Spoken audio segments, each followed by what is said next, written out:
अस्सलाम वालेकुम स्टूडेंट्स, उम्मीद है खैरियत से होंगे। तो आज हमारा न्यू चैप्टर है रिप्रोडक्शन के बारे में। तो याद रखिएगा स्टूडेंट्स, रिप्रोडक्शन वो प्रोसेस है जिसके ज़रिए लिविंग बीइंग्स अपने जैसे लिविंग बीइंग्स पैदा करते हैं और इस तरह से ज़िंदगी का आगाज़ होता है। और याद रखिएगा, प्रोजीनी हम उस वक़्त यूज़ करते हैं जो ओल्डर वंस होते हैं, पेरेंट्स, उनको पेरेंट्स, और न्यूली जो फॉर्म्ड होते हैं उनको प्रोजीनी कहा जाता है। जो ओल्डर पुराने आबाओ अजदाद वो पेरेंट्स कहलाएंगे, और जो न्यूली अभी फॉर्म्ड हुए हैं, जो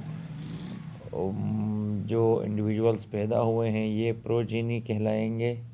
और जो जिनसे पैदा हुए थे ये इनके पेरेंट्स, और पेरेंट्स से निकलने वाले न्यू इंडिविजुअल ये प्रोजीनी कहलाएंगे। और रिप्रोडक्शन पहले ही बता दिया स्टूडेंट्स कि लिविंग थिंग्स अपने जैसे यानी क्या करते हैं, दूसरे लिविंग ऑर्गेनिज़म पैदा करते हैं, इसी को रिप्रोडक्शन कहा। और जैसे कि इंसान को हमेशा इंसान ही पैदा होते हैं, और बिल्ली के ही बच्चे पैदा करती है, यानी हर स्पीशी अपने जैसे ही बच्चे पैदा करता है, इसी को रिप्रोडक्शन कहते हैं। और रिप्रोडक्शन की अहमियत न सिर्फ इसलिए है कि ये ज़िंदगी के लिए ज़रूरी है, बल्कि याद रखिएगा ये ज़िंदगी की बका के लिए ज़रूरी है। और याद रखिएगा, यही रिप्रोडक्शन है जिसके ज़रिए जो ख़ानदानी खसूसियात होती हैं या मौरूसी जो वरासती खसूसियात होती हैं, जो जीन्स की फॉर्म में पेरेंट्स से जनरेशन में जाती हैं, तो जेनेटिक इन्फॉर्मेशन का ट्रांसफ़र भी इसी रिप्रोडक्शन के थ्रू होता है। अब ये जो वैरायटी हमें ऑर्गेनिज़म्स की नज़र आती है, जो कि एक ही किस्म के ऑर्गेनिज़म, ये नेचुरल सिलेक्शन के थ्रू होती है। और एसेक्सुअल रिप्रोडक्शन में एक पेरेंट होता है, और इस सेक्सुअल रिप्रोडक्शन में दो पेरेंट्स होते हैं। और एसेक्सुअल रिप्रोडक्शन बहुत पुराना मेथड है, जो कि और यानी एक न्यू ऑर्गेनिज़म एक ही पेरेंट से बग़ैर फ्यूजन ऑफ गैमेट्स के या फर्टिलाइजेशन के बग़ैर जो है एक न्यू ऑर्गेनिज़म ग्रो करता है, इसी को हमने एसेक्सुअल रिप्रोडक्शन कहा। और कुछ ऑफ स्प्रिंग्स अपने एग्जैक्ट कॉपी होते हैं अपने पेरेंट्स की, अपने पेरेंट्स से बिल्कुल आइडेंटिकल होंगे, कोई वेरिएशन उनमें नज़र नहीं आएगी। क्यों नहीं आती? क्योंकि वो जो ऑफ स्प्रिंग है उसका जो जेनेटिक मटेरियल है, जो जीन्स है, वो पेरेंट्स से बिल्कुल मिलते हैं। उनमें एक तो क्रॉसिंग ओवर नहीं होती, जो पीछे हमने मियोसिस में आपको समझाया था। तो ये भी एक बड़ा रीज़न है कि उनमें वेरिएशन नहीं होती। जबकि सेक्सुअल रिप्रोडक्शन को आप देखेंगे तो यहाँ गैमेट्स पाए जाते हैं, जैसे मेल गैमेट जो स्पर्म है वो फीमेल गैमेट जो ओवम है उसके साथ फ्यूज़ होता है, और इन दोनों के फ्यूज़ होने के बाद एक स्ट्रक्चर बनता है जैसे हम जाइगोट कहते हैं।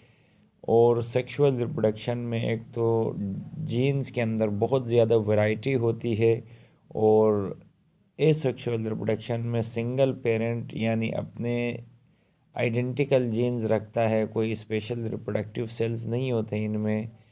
अच्छा, जैसे कि रिप्रोडक्टिव प्रोसेसेस में होता है गैमेटोजेनेसिस, यानी वो प्रोसेस जिसमें गैमेट्स बनते हैं, स्पर्म ओवम बनते हैं, मेल फीमेल गैमेट, फिर मैटिंग होती है आपस में, यानी ये इंटरब्रीड करते हैं। और इंटरब्रीड के बाद जब स्पर्म्स आपस में फ्यूज़ होते हैं, ये फर्टिलाइजेशन, और फर्टिलाइजेशन के बाद एक इंडिविजुअल वहाँ अंदर बनना शुरू होता है। और फिर जब अगर वो बर्थ कर जाता है, या हैचिंग कहते हैं कि या वो अंडों से बाहर आ जाता है एक इंडिविजुअल, ये सारे प्रोसेसेस उसमें इन्वॉल्व होते हैं। तो याद रखिएगा स्टूडेंट्स, अब हम बात करते हैं ह्यूमन रिप्रोडक्टिव सिस्टम की। तो जो ह्यूमन बीइंग्स हैं उन्होंने क्या किया, इसके लिए रिप्रोडक्शन के लिए बाकायदा इनके पास ऑर्गन्स हैं, और ये रिप्रोडक्शन में हेल्प करते हैं। ह्यूमन बीइंग्स यूनिसेक्सुअल या डाइओशियस या हेटेरोफ्रोडाइट हैं, क्योंकि इनमें मेल और फीमेल जो सेक्सेस हैं वो अलग हैं। मेल के पास टेस्टिस हैं और फीमेल में ओवरीज पाई जाती हैं, और ये रिप्रोडक्टिव उसको प्रोसेस को आगे बढ़ाते हैं। और याद रखिएगा मेल रिप्रोडक्टिव सिस्टम स्पर्म्स को जनरेट करता है और फीमेल रिप्रोडक्टिव सिस्टम में ट्रांसफ़र करेगा, वाइल जो फीमेल होती है वो क्या करती है, उसका जो रिप्रोडक्टिव सिस्टम न बिल्कुल प्रोड्यूस भी करेगा एग्स या ओवा को और फर्टिलाइजेशन के लिए, फ्यूजन के लिए तैयार करता है, और फिर क्या होती है स्टूडेंट्स, प्रेगनेंसी हो जाएगी और अंदर जो इंडिविजुअल है या फीटस है वो अंदर डेवलप होना शुरू हो जाएगा। तो ये तो था ह्यूमन रिप्रोडक्टिव सिस्टम। अब याद रखिएगा जो मेल रिप्रोडक्टिव सिस्टम है उसको देखते हैं। तो मेल रिप्रोडक्टिव सिस्टम को दो उसमें डिवाइड किया है, एक इंटरनल जेनिटेलिया कहलाता है, दूसरा एक्सटर्नल जेनिटेलिया। जो इंटरनल जेनिटेलिया है इसमें ये जो पेयर ऑफ गोनेड्स आपको नीचे नज़र आ रहे हैं ये जिन्हें टेस्टिस कहते हैं, ये इंटरनल जेनिटेलिया है, जबकि ये और यहाँ पर ये टेस्टिस में स्पर्म्स प्रोड्यूस होते हैं मेल गोनेड, और यहाँ स्टोर भी होते हैं, महफूज रहते हैं, और ये इस यहाँ कुछ ऐसी सिक्रीशंस होती हैं जो इनको एक्टिवेट करती हैं और इनको ग़िज़ाइयत पहुँचाती हैं। और एक्सटर्नल जेनिटेलिया में ये जो पेनिस और स्क्रोटम आता है, नीचे ये जो पाउच ऑफ स्किन है जहाँ अंदर एग्स हैं वो टेस्टिस पाए जाते हैं उसको स्क्रोटम कहते हैं, उस थैली को चमड़े की। और पेनिस जो होता है जो एक इलोंगेटेड स्ट्रक्चर है ये आपको नज़र आ रहा है, तो ये एक्सटर्नल जेनिटेलिया है। अब गोनेड्स की अगर एनाटॉमी देखें स्टूडेंट्स, अगर माइक्रोस्कोप से आप इसको क्या कर देते हैं यहाँ पे जूम करते हैं तो ये इस तरह का स्ट्रक्चर आपको नज़र आएगा। तो अब ये जो टेस्टिस होते हैं प्रोड्यूस करते हैं स्पर्म और मेल सेक्स हार्मोन्स, और ये एब्डोमेन में डेवलप करते हैं। अच्छा, बिफोर बर्थ स्क्रोटम में ये बनने से पहले अंदर कहाँ होते हैं, आउटसाइड द एब्डोमेन होते हैं, बिटवीन द थाइज़, ये यानी दोनों रानों के बीच में होते हैं।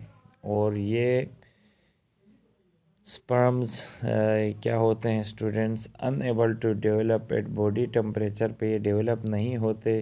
तो यहाँ पर ये जो स्क्रोटम है या ये जो पाउच ऑफ स्किन है ये क्या करती है, इसको 34 डिग्री सेंटीग्रेड का टेम्परेचर देती है, स्लाइडली लोअर देन हमारे यानी बॉडी टेम्परेचर होता है 37 डिग्री से, उससे थोड़ा 3 डिग्री इसका टेम्परेचर लो होता है। और इसको कौन मेंटेन करता है, यही पाउच ऑफ स्किन जैसे स्क्रोटम कहा। और अब यहाँ इसके एनाटॉमी की बात करें तो स्टूडेंट्स यहाँ क्या होती हैं, सेमिनिफेरस ट्यूब्यूल्स, ये आप देख सकते हैं यहाँ पर आपको जो नज़र आ रहे हैं ये सेमिनिफेरस ट्यूब्यूल्स हैं। ये सारी ये जो येलो कलर की ये सेमिनिफेरस ट्यूब्यूल्स हैं, ठीक है स्टूडेंट्स। और ये जो सेमिनिफेरस ट्यूब्यूल्स हाईली क्वाइल्ड है, और ये तकरीबन टेस्टिस का आधा पूरा हिस्सा ही टेस्टिस का सेमिनिफेरस ट्यूब्यूल्स पे है। और यहाँ सेरोटोनिन सेल्स होते हैं जो कि स्पर्म को प्रोड्यूस भी करेंगे, और इसी के ज़रिए स्पर्म प्रोडक्शन होती है, और स्पर्म के प्रोडक्शन वाले अमल को हम कहते हैं स्पर्मेटोजेनेसिस। तो उम्मीद है ये समझ आ गया होगा।